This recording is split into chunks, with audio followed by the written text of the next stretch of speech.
하나님 말씀 고린도전서 11장 11절로 16절, 우리 짧은 본문이기 때문에 우리 한 목소리로 합독하도록 하겠습니다.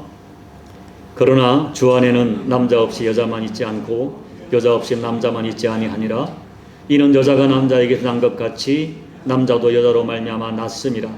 그리고 모든 것은 하나님에게서 났느니라. 너희는 스스로 판단하라. 여자가 머리를 가리지 않고 하나님께 기도하는 것이 마땅하냐. 만일 남자에게 긴 머리가 있으면 자기에게 부끄러움이 되는 것을 본성이 너희에게 가르치지 아니하느냐. 만일 여자가 긴 머리가 있으면 자기에게 영광이 되나니 긴 머리는 가리는 것을 대신하여 주셨기 때문이니라. 논쟁하려는 생각을 가진 자가 있을지라도 우리에게나 하나님의 모든 교회에는 이런 관례가 없느니라. 아멘. 오늘 제목이 예배와 질서, 부제가 복장에서도 하나님을 생각하는 마음이라고 하는 좀 독특한 말씀을 오늘 전하려고 합니다. 이 고린도전서는 고린도 교회에 일어난 여러 가지 문제들에 대한 바울 사도의 목회적 답변 서신입니다. 그런데 우리가 이미 살펴보았지만 고린도 교회에서 일어나는 문제들을 분석해 보면 고린도 교인들이 예수 믿기 전에 그들에게 익숙했던 그 지역 문화와 매우 밀접한 관계가 있다는 것을 알게 됩니다. 이 복음과 문화의 문제는 우리 모두에게 굉장히 예민한 문제죠. 하나님을 알지 못하는 우상 숭배와 육체 문화가 난무하는 세상 속에서 어떻게 복음을 전할 것이고, 그런 문화 속에 살아가는 우리들이 어떻게 내 믿음과 정체성을 지킬까 하는 것은 굉장히 중요한 문제입니다. 실제로 어떤 사회든 복음이 들어가면 그 사회 문화와의 충돌이 일어납니다. 우리나라에 복음이 처음 들어왔을 때 가장 큰 갈등은 제사라고 하는 유교 문화와의 갈등이었어요. 중요한 것은 무조건 문화를 배격하는 것이 아니라 수용이 가능한 문화가 무엇이고 어떤 경우도 지켜내야 될 복음의 영역을 분명하게 구별하는 것입니다. 이런 관점에서 바울은 복음의 본질을 훼손하지 않는 한 기존 문화와 관습을 배척하지 않았습니다. 오히려 복음으로 인하여 소유하게 된 이 자유가 남용되고 오용되어 복음의 진보를 가로막는다면 그 자유조차 양보할 수 있는 성숙한 영성을 권면하고 있습니다. 여러분, 이 고린도 교회는 주로 이방인들로 구성된 교회였습니다. 그렇기 때문에 오랫동안 이방 문화에 익숙했던 이방인들이 처음 예수님을 영접하고 어떻게 예배를 드리느냐 하는 것은 매우 중요한 문제였어요.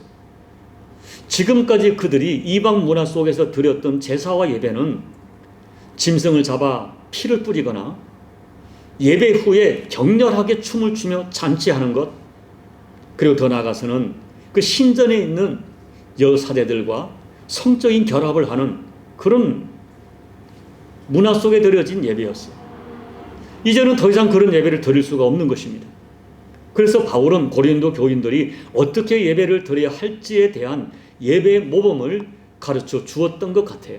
그것이 2절 말씀에서 언급한 내가 너에게 전하여 준 전통으로 표현된 예배 모범이었던 것 같습니다. 우리가 초대교회 예배를 보면 초대교회 예배는 주로 찬양과 기도와 말씀과 성찬으로 구성되어 있었고, 오늘 우리들이 드리는 예배와 거의 비슷한 모습으로 드렸을 것으로 생각합니다. 바울은 2절 말씀에서 고린도 교인들이 바울이 가르쳐준 이 예배의 전통을 잘 지키고 있는 것에 대하여 고린도 교인들을 칭찬하고 있습니다. 그런데 바울이 고린도를 떠난 이후에 그들의 예배에 문제가 생겼어요. 그 문제는 이 복음과 예배의 본질을 흔들 정도로 신학적인 큰 문제가 되는 것은 아니었지만, 오늘 바울께서 이 문제를 특별하게 다루어야 할 만큼 고린도 교회 성도 간에는 큰 갈등과 분쟁의 요소가 되었습니다. 그것은 다름 아닌 예배에 참석하는 여성도들이 머리에 넣을 수건을 쓰는 문제였어요. 여러분이 이해하기 쉽게 지금도 천주교에서는 여성도들이 예배 중에 머리에 너울을 쓰고 있습니다. 이 당시에 바울이 가르쳐준 예배 전통에는 여성도들이 예배 중에 노을을 쓰도록 되어 있었어요. 고린도 교회가 예배를 드리는 중에 여성들이 이렇게 노을을 쓰는 것은 당시 고린도 그리고 헬라 문화와 밀접한 관계가 있습니다. 당시에 헬라와 고대 근동에 살던 여인들은 외출을 하거나 공적인 모임에 참석할 때 노을을 쓰는 것이 보편적인 관례였어요. 왜냐하면 당시 문화 속에서 여성들이 노을을 쓰는 것은 정숙한 여인이라고 하는 표시였기 때문입니다. 그래서 고린도에서도 교회에서도 예배를 드릴 때 여성도들이 노을을 쓰고 예배를 드렸던 것입니다. 그런데 고린도 교회에서 노을을 쓰는 것이 문제가 된 것은 이제 우리가 모두가 예수 안에서 복음 안에서 자유하다는 복음적 가치 때문이었어요. 고린도 교회적인 어떤 일부 사람들이 더 이상 복음 안에서 남녀의 차별이 없으니 유독 여성에게만 여성을 차별하는 것처럼 보이는 노을을 쓰는 것 벗어야 한다라고 주장하는 사람들이 생겨난 것입니다. 이런 주장이 작은 주장으로 그친 것이 아니라 교회 안에 갈등과 분란이 되도록 문제가 되었어요. 그런데 바울께서는 노을을 벗는 것에 대하여 분명히 반대합니다. 이 사도 바울이 우리가 성경을 보면 여성들이 노을을 쓰는 것을 벗는 것을 반대하는 이유는 두 가지로 추론해 볼 수가 있어요. 첫째가 교회가 세상으로부터 오해받지 않기 위함입니다. 말씀드린 대로 분명히 고린도 문화에서는 정숙한 여인과 정숙하지 못한 여성의 차이를 머리에 쓰는 너울로 판단했어요. 당시 고린도에는 창녀들이 굉장히 많았습니다. 그리고 아이러니하게도 대부분의 창녀는 이방 신전에서 제사를 돕는 여자 사제들이었고 이 여성들은 이방 신전에서나 제사를 드릴 때나 외출할 때 결코 노을을 쓰지 않았습니다.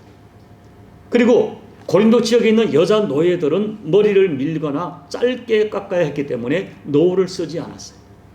이런 이유 때문에 고린도 사람들은 노을을 쓰지 않은 여성들을 정숙하지 못한 여성으로 판단을 했고 그래서 그런 여성들을 멸시하고 함부로 대하는 그런 경향이 있었어요.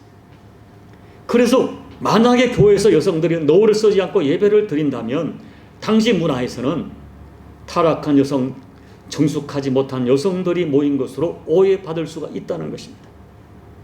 그런 오해를 받으면서까지 노을을 벗는 자유를 주장하는 것, 그래서 복음의 진보를 막을 이유가 없다고 바울은 판단한 것입니다.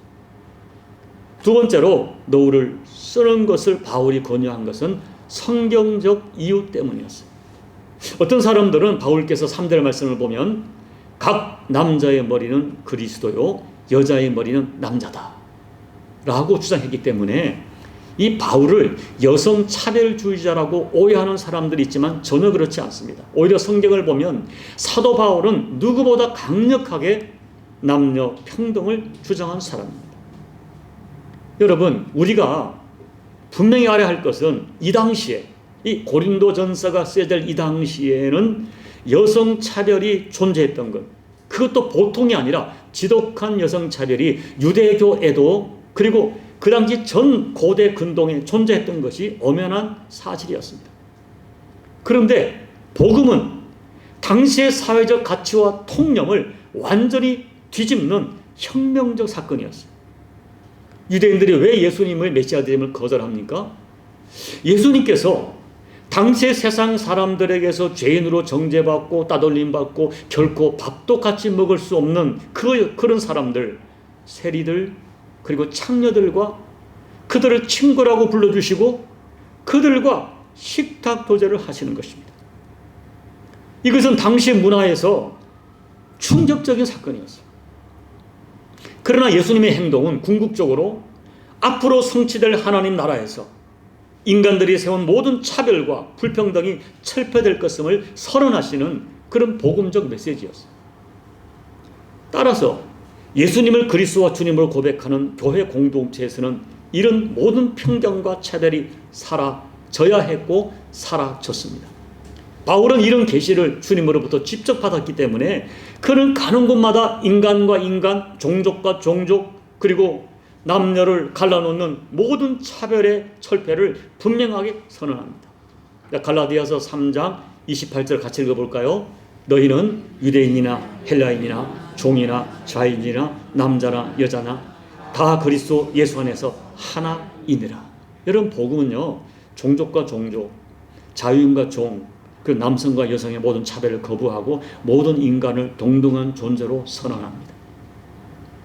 여러분, 우리도 이 땅에 살 때 제가 지난주 마음 나누는 글에 썼지만 정말 이 복음적 가치를 보고 다른 종족을 대해야 돼요. 그들을 존중해야 됩니다. 그런데 여러분, 간과해서는 안 될 성경적 진실이 있는데 바울께서는, 아니 예수님께서도 성경에서도 남녀 차별의 철폐는 주장했지만 남녀 구별의 철폐는 주장하지 않았다는 것입니다. 남녀 차별은 철폐되어야 하지만 하나님이 세워진 창조 질서로서의 남성의 역할과 여성의 역할이 분명해야 한다는 거예요. 여성은 복음 안에서 자유함을 누리되 자유를 오용해서 하나님의 창조 질서를 부정하거나 남성과 여성이 본성이 가지는 이 사회적 통념까지 깨서는 안 된다고 말하는 것입니다. 그런 의미에서 오늘 여러분이 이 11장 제가 다 읽지 않았지만 2절부터 쭉 읽어보면 이 바울께서 강조하시는 남성과 여성의 구분은 두 가지로 요약돼요. 첫째, 남성과 여성은 질서의 관계라는 것입니다. 남자와 여자는 모든 것이 동등해요. 모든 것이 동등하지만 창조 질서에 따른 역할의 차이를 인정해야 한다는 것입니다. 이런 것을 바울은 8절과 9절에서 언급해요. 남자가 여자에서 난 것이 아니요 여자가 남자에서 난 것이다. 이 말씀은 최초에 하나님께서 여성을 만들 때 이미 만들어진 남자 아담의 갈비뼈를 취하여서 여자 하와가 만들어진 것을 의미합니다. 그리고 하나님께서는 아담을 돕는 배필로 하와를 만드신 거예요. 그래서 이 창조 질서를 보면은 남자와 여자는 본질상 100% 평등하지만 창조 질서상 남자를 먼저 창조하시고 이후에 남자에게서 여자를 지으셨다. 그리고 여자를 남자를 돕는 배필로 세우셨다는 것입니다. 바울은 이러한 창조 질서의 차원에서 3절 말씀에서 남자를 여자의 머리라고 말씀하는 거예요. 그러나 남자가 여자의 머리라고 하는 말을 잘 해석해야 됩니다. 여기서 머리라고 하는 개념은 책임이라는 개념과 함께 주관한다는 개념을 담고 있어요. 이 말씀은 우열의 개념이나 종속의 개념이 아니라 질서의 개념입니다. 여러분 보세요. 바울께서 여자의 머리가 남자라고 말하고 곧이어서 어떻게 말씀을 하면 그리스도의 머리, 예수의 머리는 하나님이다라고 말씀하세요. 그러기 때문에 우리가 남자가 여자의 머리다 하는 말을 정확하게 이해하려면 성부 하나님이 성자 예수님의 머리다 하는 말을 먼저 정확하게 해야 됩니다. 자, 여러분, 성부 하나님과 성자 예수님은 한 하나님이십니다. 그리고 성부 하나님과 성자 예수님은 본성과 영광과 속성과 존귀와 능력과 모든 것이 동등하고 100% 동일합니다. 그런데 성자 예수님께서 인류 구원의 대역사를 이루실 때 성부 하나님께 사역의 질서상 자발적으로 순종하셨어요. 그러니까 빌립보서 2장 6절 8절을 같이 읽어봅니다.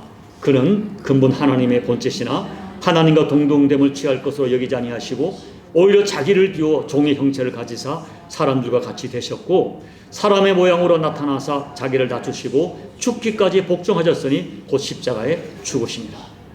예수님은 하나님이라는 본질을, 속성을, 영광과 존귀함을 성부 하나님과 동등하게 취하고 계세요. 그렇지만 대속의 사역을 수행함에 있어서 성부 하나님께 자발적으로 죽기까지 복종하셨습니다. 순종이 아니라 복종하셨어요.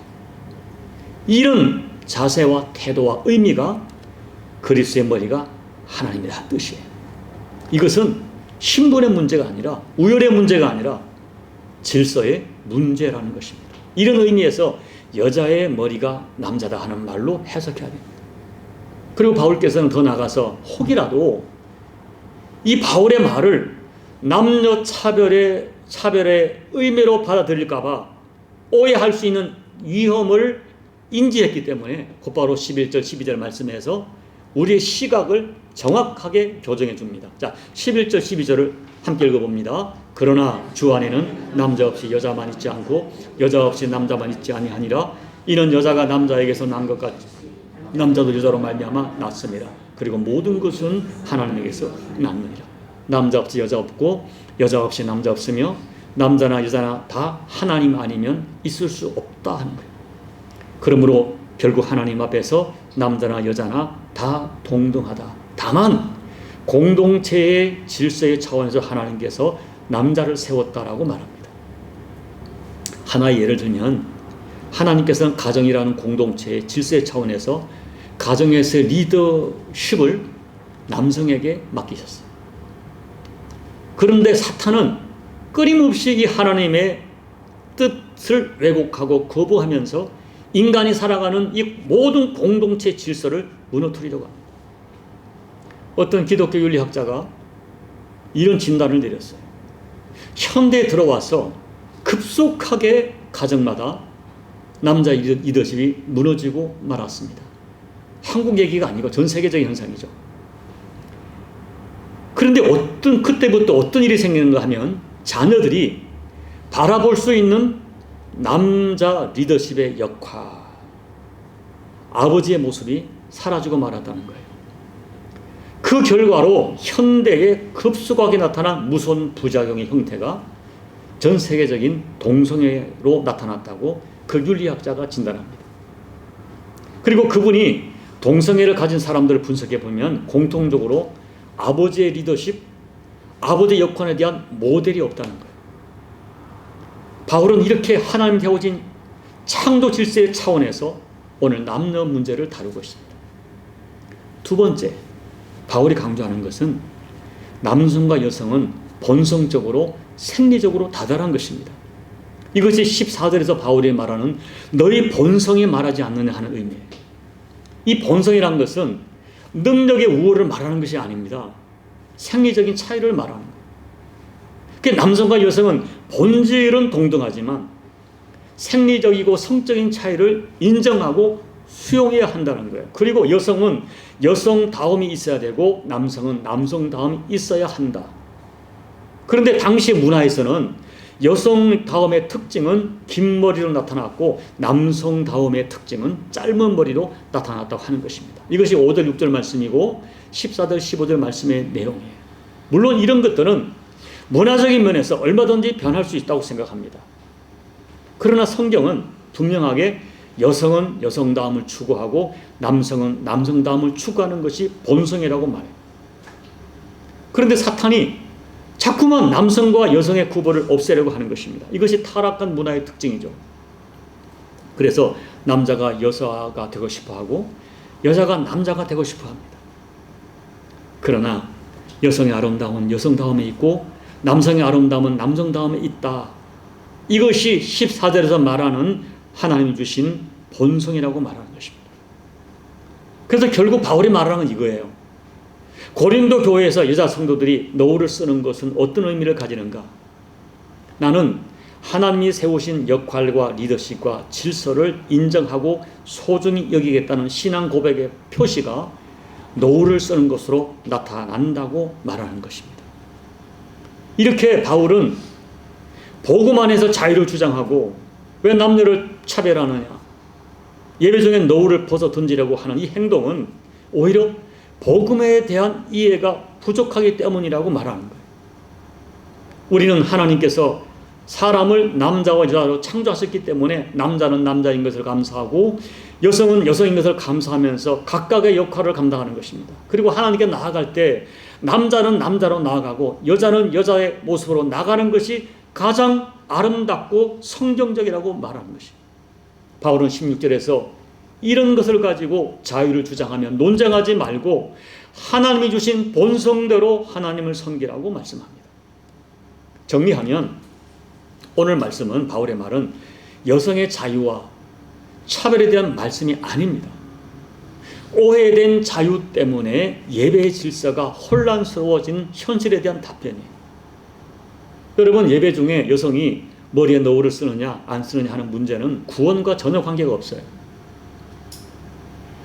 2절 말씀에서 내가 너희에게 전해준 전통이라고 하는 말씀은 당시 문화 속에서 교회 안에 여성이 너울을 쓰는 것이 질서가 있고 품위가 있는 예배의 전통이라고 말하는 것입니다. 그 전통을 교회 공동체를 생각하면서 지켜주는 것이 아름답다고 말하는 거예요.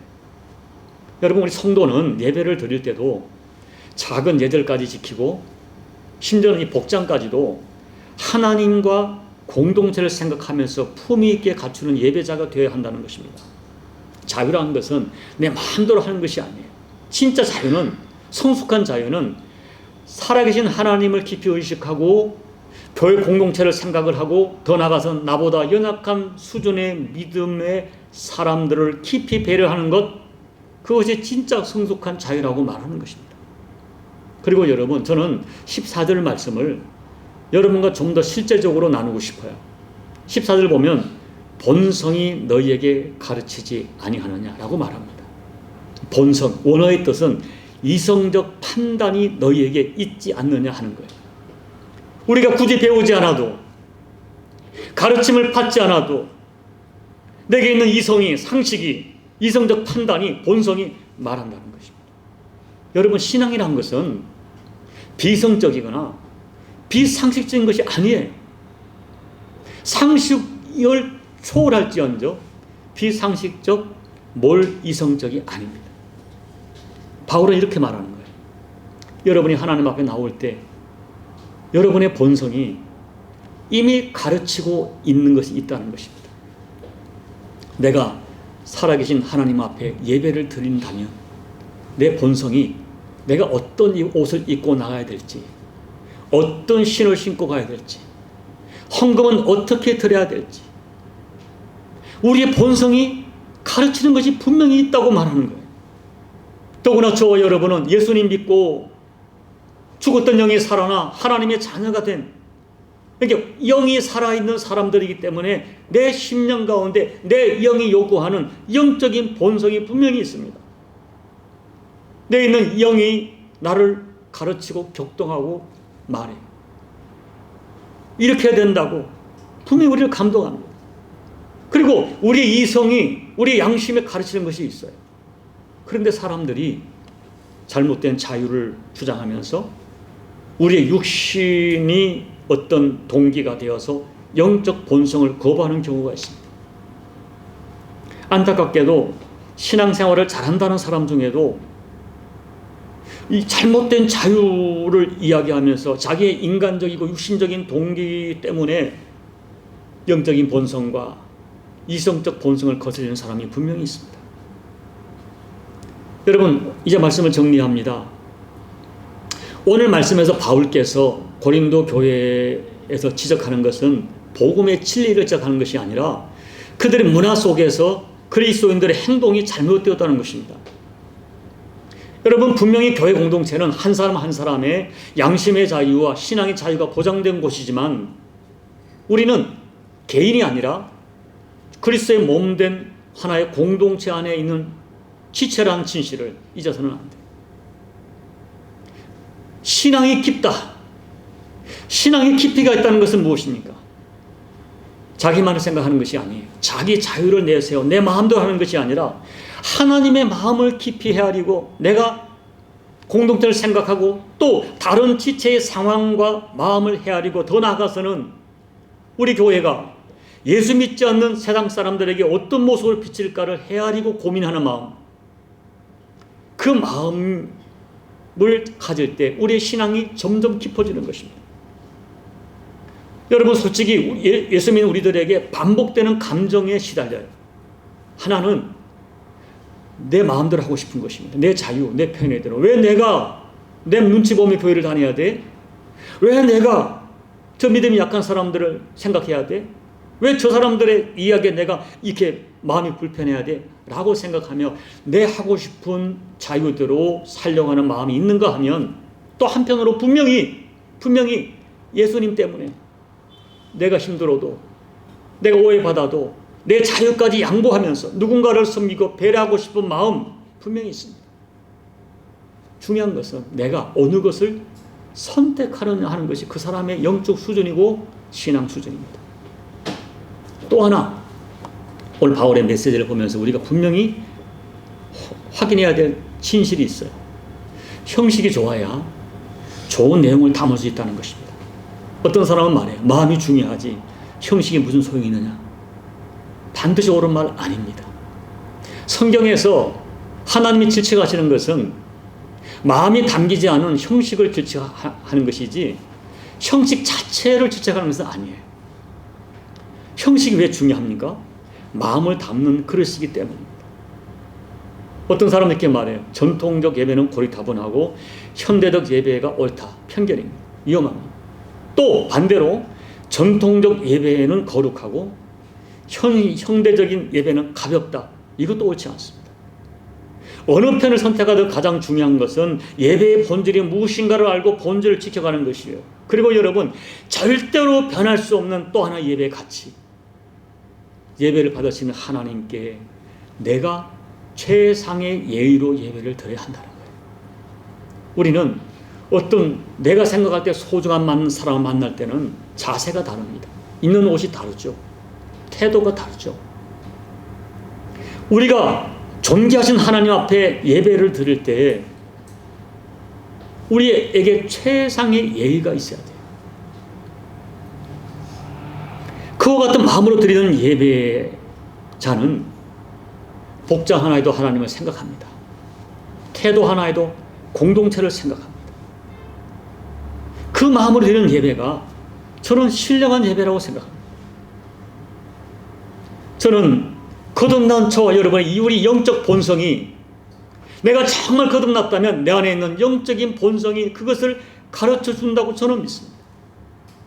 여러분, 저와 여러분은 평생 예배자로 살아야 돼요. 그 예배를 잘 드려야 돼요. 하나님께 최상의 예의로 드려야 돼요. 소망하기는 저와 여러분이 드리는 평생의 예배가 오늘 말씀처럼 복장 하나에도 하나님을 생각하고 공동체의 질서를 생각하는 마음으로 드리는 예배가 되었으면 좋겠어요. 그래서 그 예배를 하나님께 기뻐하시고 내가 드리는 예배자의 모습이 나보다 후대 있는 사람들에게 본이 되는 그런 예배자가 되었으면 좋겠어요. 오늘 인간의 자유를 주장하며 노후를 부스리는 사람들에게 오늘 예배가 무엇인가를 가르치는 이 바울의 말씀이 저와 여러분에게 큰 교훈이 되어서 우리 예배가 하나님 받으시는 그 예배가 되기를 예수님 이름으로 축복합니다. 아멘. 우리 함께 기도드리겠습니다. 오늘 말씀을 생각하면서 여러분, 오늘 말씀은 어쩌면 그 시대 문화와 관계된 예배의 모습입니다. 그러나 예배자는 예배 드릴 때마다 하나님을 생각하고 공동체를 생각합니다. 내가 입는 옷 하나, 쓰는 노을 하나에도 하나님을 생각하는 마음이 예배자의 마음이라는 것을 바울은 말하는 거예요. 인간의 자유라는 것은 내 마음대로 하는 자유가 아니라 그 자유함 속에서도 하나님과 공동체를 생각하는 마음이 성숙한 자유라고 말하는 것입니다. 오늘 말씀 생각하면서 나의 예배가 어떻게 좀 수정이 되어야 할까? 내가 어떻게 예배를 드려야 될까? 생각하시면서 이 시간 조용히 하나님 앞에 기도하며 나가시겠습니다. 하나님 아버지, 고맙고 감사합니다. 오늘 말씀을 통할 저희를 깨우쳐 주심을 감사합니다. 하나님 아버지, 우리가 하나님 앞에 바른 예배 드리게 도와주십시오. 아버지가 받으신 예배를 드리도록 도와주십시오. 하나님 아버지, 하나님께 살아계시다고 말하면서 함부로 예배드리지 않게 도와주시고 정말 하나님을 소중히 여기는 마음, 가장 존귀한 분으로 드리는 예배의 예의가 있게 도와주시고 질서가 있게 도와주십시오. 또 나보다 믿음이 약한 성도를 생각하는 마음으로 드린 예배가 되어질 때에 이 예배 속에 하나님 임재를 경험하도록 도와주십시오. 하나님 고맙습니다. 하나님 아버지, 우리는 하나님이 살아계시다고 늘 고백하고 이야기하면서 과연 우리가 하나님의 살아계신 존귀하신 하나님 앞에 합당한 예의를 가지고 예배를 드리는지에 대해서는 때때로 의심이 될 때가 있습니다.